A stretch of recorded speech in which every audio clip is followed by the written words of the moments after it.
నేను మా అమ్మాయికి క్రిస్టియన్ మ్యారేజ్ జరిపినానని చంద్రబాబు నాయుడు గారు ఒక ఫోటో కూడా వేసినారు.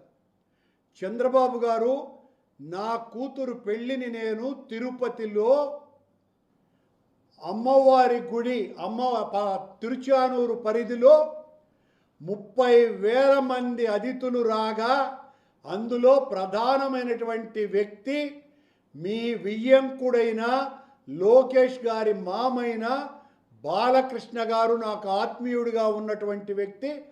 ఆయన వచ్చి నా కూతురు పెళ్ళికి అక్షింతలు వేసినారు.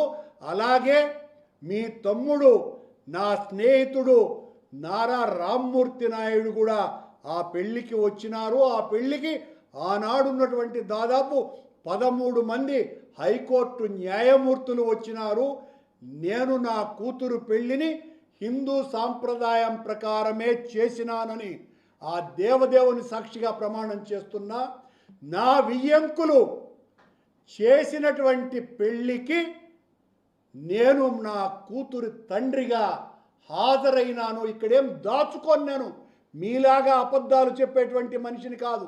నా కూతురు పెళ్ళి నేను హిందూ సాంప్రదాయం ప్రకారం ఆలయ ప్రధాన అర్చకుడి దగ్గర నుంచి తిరుమల వేద పారాయణదారులందరూ వచ్చి నా కూతురు అల్లుడిని ఆశీర్వదించినారు దేవదేవుని సాక్షిగా. ఆ పెళ్లిలో వేద మంత్రోచ్చారణల మధ్యన నా కూతురి పెళ్లి జరిపినాను. మీరు శాసనసభలో ఆ ఫోటో వేసి నన్ను క్రిస్టియన్గా మీరు చూపిస్తే, చంద్రబాబు గారు ఇదిగో మీరు బైబిల్ పట్టుకొని ఉన్నారు, మీరు బైబిల్ పట్టుకున్నారు కాబట్టి నేను క్రిస్టియన్ అంటే, నన్ను క్రిస్టియన్ అంటున్నారు కదా మీరు, మరి మీరు బైబిల్ పట్టుకున్నారు.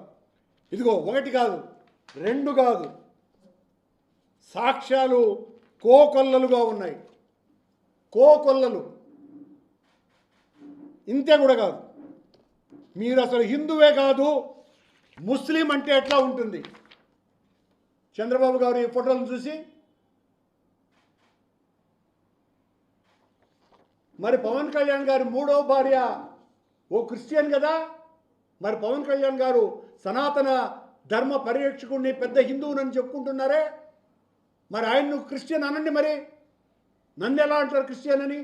మీరు క్రిస్టియన్ చెప్పే ఈ కరుణాకర్ రెడ్డి చేసినటువంటి హైందవ ప్రచారం ఇప్పటి వరకు పాలక మండళ్ల చరిత్రలో ఏ ఒక్క అధ్యక్షుడు చేయలేదని ఛాలెంజ్